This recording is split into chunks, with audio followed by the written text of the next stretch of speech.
Hello friends. तो आज हम जो क्लास 12 केमिस्ट्री का जो चैप्टर पढ़ रहे हैं, चैप्टर 6 पी ब्लॉक के तत्व। तो आज हम उसमें देखने वाले हैं हैलोजन परिवार के तत्वों के बारे में। ठीक है, इनकी मतलब आवर्त सारणी में इनकी स्थिति की विवेचना करने वाले हैं। ठीक है, तो उसमें आज हम इसके पूरे लक्षण भी देखेंगे, परमाणु त्रिज्या, आयनन विभव, आपका संयोजकता, ऑक्सीकरण अवस्थाएं और आपका जो इलेक्ट्रॉनिक विन्यास के आधार पर भी इसकी स्थिति की विवेचना करेंगे। ठीक है, तो बहुत ज़्यादा इंपॉर्टेंट वीडियो होने वाला है। तो भाई अगर प्लीज वीडियो को लास्ट तक देखना क्योंकि वीडियो बहुत इंपॉर्टेंट है। तो चलिए शुरू करते हैं। तो चलिए बात करते हैं हैलोजन परिवार के तत्वों के बारे में कि हैलोजन परिवार के तत्व होते क्या। पहले इसका थोड़ा इंट्रोडक्शन लेते हैं हैलोजन का। ठीक है, फिर जानते हैं हैलोजन परिवार के तत्व क्या होते हैं। तो देखो, आवर्त सारणी के पी ब्लॉक में, अगर आप आवर्त सारणी में देखोगे, पी ब्लॉक जो आपका पी ब्लॉक के तत्व होते हैं उनमें वी डबल आई मतलब 7A या वर्ग 17 आप कह सकते हो, मतलब वर्ग 7A या वर्ग 17 में 5 तत्व होते हैं। कौन कौन से देख सकते हो? फ्लोरीन, क्लोरीन, ब्रोमीन, आयोडीन और स्टैटिन। देखो, फ्लोरीन, क्लोरीन, ब्रोमीन, आयोडीन और स्टैटिन, ये 5 तत्व होते हैं। इन तत्वों को हम हैलोजन कहते हैं। क्या बात हुई?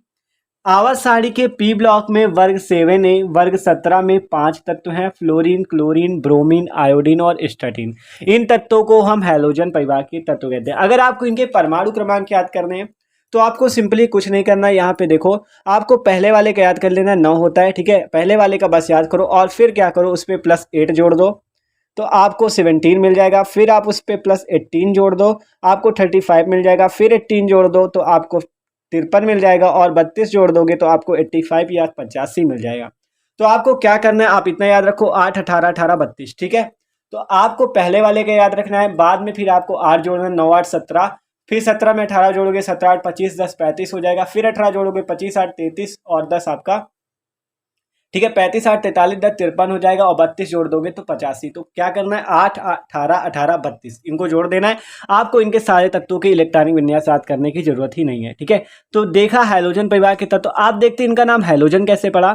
तो देखो, हैलोजन, ठीक है, हैलोजन का अर्थ होता है हेल्स। ठीक है, हेल्स है। ठीक है, तो हैलोजन का अर्थ होता है हेल्स तथा जेन्स। ठीक है, हैलोजन का अर्थ क्या होता है, हेल्स तथा जेन्स। ठीक है, HALS लिखा और जेन्स, हैलोजन का अर्थ होता है हेल्स तथा जेन्स। ठीक है, अगर इनके अर्थ की बात करें हेल्स तथा जेन्स की, तो इसका अर्थ क्या होता है, समुद्री लवण पैदा करने वाला। ठीक है, समुद्री लवण पैदा करने वाला। जैसे समुद्र में आपको पता है कि नमक पाया जाता है, नमक क्या एक लवण है, NaCl। ठीक है, ये क्या है, एक लवण है।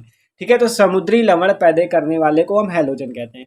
ठीक है, और आपको इसका अर्थ भी बताया, हेल्स तथा जेन्स। NaCl क्या है, एक लवण है, एक साल्ट है। ठीक है, NaCl क्या है, एक साल्ट है। ठीक है, आपको पता है, जो कि समुद्र में पाया जाता है। ठीक है, ये सभी तत्व तो अपने लवण के रूप में समुद्री जल में पाए जाते हैं। ठीक है, अगर बात करें कि जो हैलोजन परिवार के तत्व आपको दिख रहे हैं, ये सभी तत्व कहाँ पाए जाते हैं, समुद्र में पाए जाते हैं। वो भी कैसे, लवण के रूप में, अपने लवण के रूप में। देखो, सभी तत्व अपने लवण के रूप में समुद्री जल में पाए जाते हैं। ठीक है, ये जो आपके फ्लोरीन, क्लोरीन, ब्रोमीन, आयोडीन और स्टैटिन है, ये लवण के रूप में, अपने लवणों के रूप में, जैसे आपने देखा NaCl आपका क्लोरीन का हो गया। ठीक है, तो इन ये क्या होते हैं, समुद्र में पाए जाते हैं। ठीक है, तो ये बात हो गई। ठीक है, हैलोजन परिवार, हैलोजन का मतलब क्या हुआ, हेल्स तथा जेन्स, समुद्री लवण पैदा करने वाला। ठीक है, ये थे हैलोजन परिवार के तत्व। तो आप देखते हैं लक्षण के बारे में इनके, कि इनके लक्षण कौन कौन से होते हैं। तो देखो, पहला नंबर देखते हैं इलेक्ट्रॉनिक विन्यास। हैलोजन परिवार के तत्वों का आपको क्वेश्चन पूछा भी जाता है कि इलेक्ट्रॉनिक विन्यास के आधार पर इनके स्थिति की विवेचना कीजिए। ठीक है, इलेक्ट्रॉनिक विन्यास के आधार पर इनकी स्थिति की विवेचना कीजिए। तो चलिए करते हैं इनकी स्थिति की विवेचना। तो देखो, इलेक्ट्रॉनिक विन्यास की बात करें तो इनके बाह्यतम कोष का इलेक्ट्रॉनिक विन्यास NH2NP5 होता है तथा अंदर के कोष जो होते पूर्ण भरे होते। क्या कहा गया, इनके बाह्यतम कोष का, जो हैलोजन परिवार के तत्व हैं, इनके बाह्यतम कोष का इलेक्ट्रॉनिक विन्यास NH2NP5 है तथा अंदर के कोष जो होते पूर्ण रूप से भरे होते। चलो देखते हैं एग्जाम्पल से। तो देखो, जैसे फ्लोरीन, क्लोरीन, ब्रोमीन, आयोडीन और स्टैटिन, ये आपके पांचों तत्व कौन से हैं, हैलोजन परिवार के तत्व हैं। ये किस परिवार के तत्व हैं भैया, हैलोजन परिवार के तत्व हैं। ठीक है, तो इनके इलेक्ट्रॉनिक विन्यास देखो हम यहाँ पे निकाल चुके हैं, आप भी निकाल सकते हो, एकदम आसान है। ठीक है, तो अगर आपको इलेक्ट्रॉनिक विन्यास निकालना नहीं आता तो आप जाके वीडियो देख सकते हो, चैनल पे मिल जाएगा आपको, आप पाऊ का नियम। ठीक है, तो उस पर आपको इलेक्ट्रॉनिक विन्यास निकालना आ जाएगा। तो देखो, बात करें फ्लोरीन का इलेक्ट्रॉनिक विन्यास निकाला। ठीक है, क्लोरीन का निकाला, ब्रोमीन, आयोडीन और स्टैटिन सबका निकाला। तो हमें एक चीज कॉमन मिल रहा है लास्ट पे, H2 और P5, H2P5, H2P5, H2 P5, ठीक है, और यहाँ पे भी S2P5, बस आपको नंबर मिलेगा अलग 2:2P5, यहाँ मिलेगा 3:3P5, यहाँ मिलेगा 4:4P5, यहाँ मिलेगा 5:5P5 और यहाँ मिलेगा 6:6P5। मतलब 2, 3, 4, 5 और 6 ऐसे नंबर से आपको मिलेंगे, इसलिए कहा गया है इसका इलेक्ट्रॉनिक विन्यास NH2NP5 होता है। जहां आप देख सकते हो N की जगह क्या क्या है, 2, 3, 4, 5 कुछ भी हो सकता है, ठीक है, N की जगह क्या 2, 3, 4, 5 कुछ भी हो सकता है। तो देख रहे हो फ्लोरीन का 1:2, 2:2P5 और इसी प्रकार सब में H2 और P5 आ रहा है, किस प्रकार का NH2NP5। तो हम क्या जान गए, जो आपके हाइड्रोजन परिवार के तत्व हैं इनके बाह्य कोश का इलेक्ट्रॉनिक विन्यास NH2NP5 होता है, तथा अंदर के कोश अगर देखोगे तो ये पूर्ण रूप से भरे होंगे, क्योंकि S में 2 इलेक्ट्रॉन होते हैं, P में 6 होते हैं, तो आपको अंदर के जितने कोश दिखेंगे वो पूर्ण रूप से भरे दिखेंगे, ठीक है, अंदर के जितने कोश दिखेंगे वो क्या दिखेंगे, पूर्ण रूप से भरे दिखेंगे। तो ये बात थी आपके इलेक्ट्रॉनिक विन्यास की, ठीक है, ये किसकी बात थी, इलेक्ट्रॉनिक विन्यास की। तो पहला नंबर लक्षण हमने देख लिया इलेक्ट्रॉनिक विन्यास। अब सेकंड नंबर देखते हैं इसकी संयोजकता के बारे में। इसकी वैलेंसी की बात कर लेते हैं हैलोजन परिवार के तत्वों की, ठीक है, हैलोजन परिवार के तत्वों की वैलेंसी की बात कर लेते हैं कि इनकी आपकी संयोजकता क्या क्या होती है। तो चलो, कह रहा है हैलोजन की सामान्य संयोजकता 1 है, ठीक है, इन हैलोजन के तत्वों की सामान्य संयोजकता की बात करें तो 1 है, लेकिन बाह्य कोश में 7 इलेक्ट्रॉन उपस्थित होने के कारण हैलोजन परमाणु केवल 1 इलेक्ट्रॉन ग्रहण करके स्थायी अष्टक संरचना प्राप्त करते हैं। क्या बात हुई है, ये क्या नई बात कह दी गई, तो कोई नई बात नहीं है। देखो अगर बात करें जैसे पहला तत्व फ्लोरीन ही था, अगर इसमें देखें कितने इलेक्ट्रॉन है तो 2 ये हो गए, ये आपका, ठीक है, फिर होते 8, ठीक है, लेकिन यहाँ पे कितने 2 और 5 कितने 7, तो इसे अष्टक मतलब 8 इलेक्ट्रॉन पाने के लिए इसके पास कितने इलेक्ट्रॉन कम है, 1 इलेक्ट्रॉन, मतलब 7 को 8 बनने के लिए कितना चाहिए, 1 चाहिए, तो इसके पास कितना इलेक्ट्रॉन कम है, 1 इलेक्ट्रॉन कम है, ठीक है, ठीक है, तो कितना इलेक्ट्रॉन कम है, 1 इलेक्ट्रॉन, तो वही कहा गया हैलोजन की समान संयोजकता 1 है।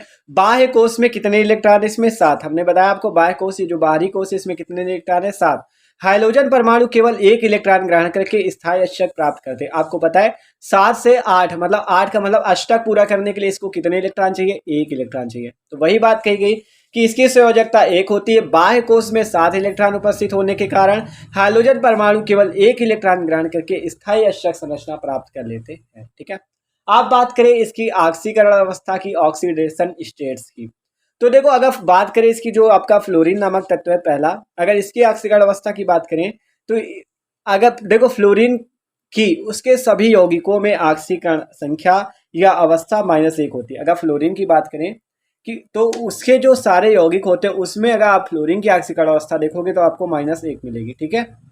और अगर बात करें जो अन्य बचते हैं हाइड्रोजन तत्व, क्लोरीन, ब्रोमीन और जो बाकी के तत्व हैं, अगर इनकी बात करें तो क्लोरीन व अन्य हाइड्रोजनों की जो ऑक्सीकरण अवस्था वो -1 से +7 तक की ऑक्सीकरण अवस्था प्रदर्शित करते हैं, ठीक है। तो बात हुई फ्लोरीन की ऑक्सीकरण अवस्था -1 तथा क्लोरीन व अन्य हाइड्रोजनों जो होते हैं वो -1 से +7 तक की ऑक्सीकरण अवस्था प्रदर्शित करते हैं। मतलब फ्लोरीन की -1 होती है अगर आप उसके यौगिकों में देखोगे ऑक्सीकरण अवस्था, और जो अन्य होते हैं हाइड्रोजन उनकी ऑक्सीकरण अवस्था क्या होती है, -1 से +7 तक की ऑक्सीकरण अवस्था होती है, ठीक है।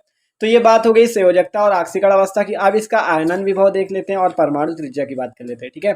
तो देखो बात करें हाइड्रोजन परिवार के आपके तत्वों की परमाणु त्रिज्या की, तो देख सकते हो आप, हमने आपकी परमाणु त्रिज्या लिख सकती है सबकी। तो देखो फ्लोरीन की 0.72, क्लोरीन की 0.99, ब्रोमीन की 1.14, आयोडीन की 1.33, ठीक है।